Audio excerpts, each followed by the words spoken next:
Hey YouTube, how you doing? Kevin here coming at you with a rather interesting video.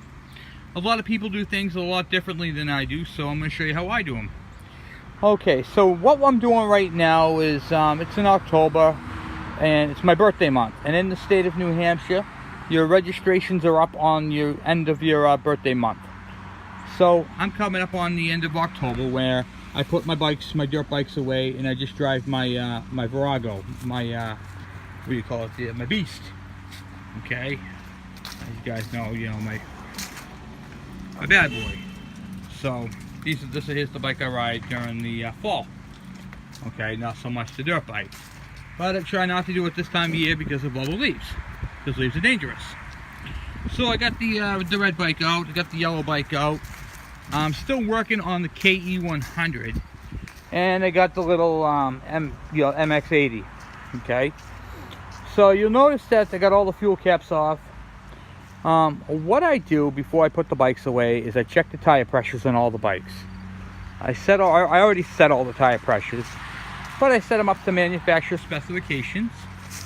The blue bike does, the red bike doesn't have one, but the yellow bike does. Sorry, I'm losing my colors here. I removed the batteries.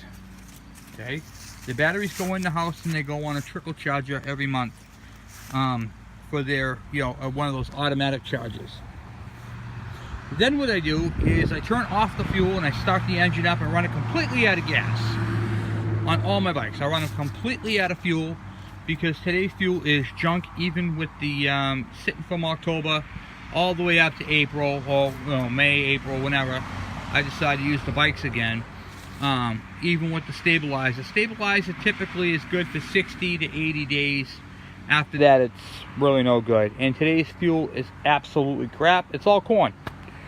So, I mean, what happens when you eat corn? You poop it out whole, no matter how much you chew it. Same thing with the bikes. They don't like it. So that's how I do that. So I'm in the process right now. I removed the battery. I got the fuel tank draining. You can see, a little bit into the tank. Nice and clean in there. And I'm just draining them out and getting them prepped up for the winter. Now, you're not going to be able to get all the fuel out of them, but you'll get a large portion of the fuel out, and that's really what matters. I try to get in the 90% of all the fuel out. I run it through the filter. See, watch this. See, here's the filter. Now these are not pre-mixed. I have the oil in the reservoir here, and then I run it right through the filter into a nice clean gas can, and then from the gas can into my car. That's how I typically do them. So, but I wanted to share that with you and how I winterize the bike. And after that, you're pretty much all set. I make sure the key is out of it. Make sure your keys are marked. I have the Kawasaki key ring for my two bikes that require keys, which would be my KD my KM 100 and my KE 100. And I'll be adding a third key to that soon. So I have on my little Kawasaki key ring. And what do you call it? And then I have my master keys. Now, master keys, in case I lose that key, I have a double keys to all my bikes. And that's just how I do it. So these are all my spare extra keys for all my bikes and four-wheelers and all that jazz. And then of course my trusty little gun key. So that is how I winterize my bike. So tire pressures, run them completely out of fuel until there's no more fuel in them. Drain the fuel tanks down.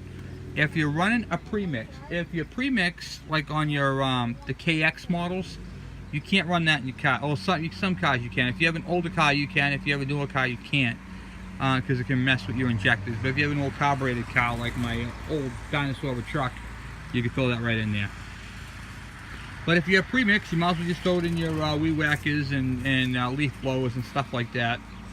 But like I said, I just drain them right out of the bikes themselves and put it right in the car. Remove the battery for the winter, that way you can keep it in a nice warm house, because these are not gel batteries. These are little 6-volt, very fragile batteries. So that's the battery right there. These batteries are the same for the KM 100 and the KE 100s. They take the same battery. So just to give you a little bit of tip with that. I find if you leave them in the house and you trickle charge them, they last a lot longer than you would normally think. And that's pretty much all I do. That's pretty much it. So I'm not going to clean or detail the bike until spring. I leave it the way it is. I mean, it's going to get dirty from sitting, so you might as well just leave the dust on there and coat it and protect it.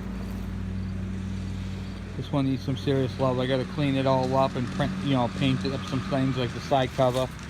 But it's not going to get any love until the spring. And then we're going to go ahead and we're going to clean up all the rust on it, clean up that side cover, paint it up, detail it, give it a good old detailing, and that sort of thing. So, but it's really nice to have. You can see the same chain guards. It's really nice to have these up and running again, you know what I mean? And now I'm in the process of putting them away for the winter. I got 2 gas caps on one bike. Make sure your gas caps are clean and there's no rust in them. I leave the caps off while I'm doing this so they can vent and get all the fumes out of them. And then I'll show you where I put them. I put mine. What I do is I like to keep them either in a shed or in a pop-up. But I use I use one of these Shelter Logics right here. This is the company that makes them. Right there, Shelter Logic. Very, very good quality. I bought this one last at the end of the year, which is nice, so I could fit my bikes into it, and it just anchors down. It's a slight bit small. I wish it was a few inches longer, but it is what it is. But all the they're all just beams, poles that go together, and it laps over tightly, and you can ratchet it down. And remember I was showing you guys the candle wax on the bolts, on the stainless bolts? You can also use it on your zippers, and you can use it on your shirt, your jackets and all that, and have that same effect. So, remember, candle wax comes in handy for a lot of different things. I can't wait to ride my bike again. There's the exhaust for it right there, the KE exhaust, but we're making the expansion chamber, so I'm not going to be able to do that right at the moment. So I'm going to, what do you call it there, get that thing drained down of fuel, which is right there in that tank, because that's my dummy tank. And that's pretty much all I'm doing. I'm just draining this stuff down and putting them away for the season. So my brother's going to be taking my my MX-80 here, my Liar bike. So my nephew is going to be, well, possibly, it's not set in stone yet, but he might be taking this one off my hands.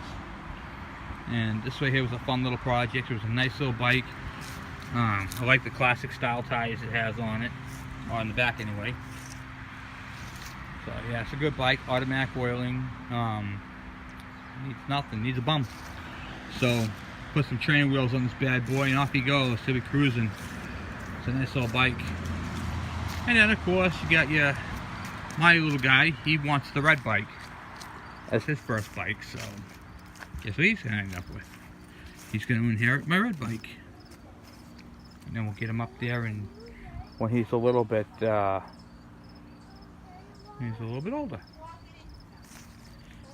So anyway, that's pretty much all I had for you. I just wanted to talk to you guys about winterizing.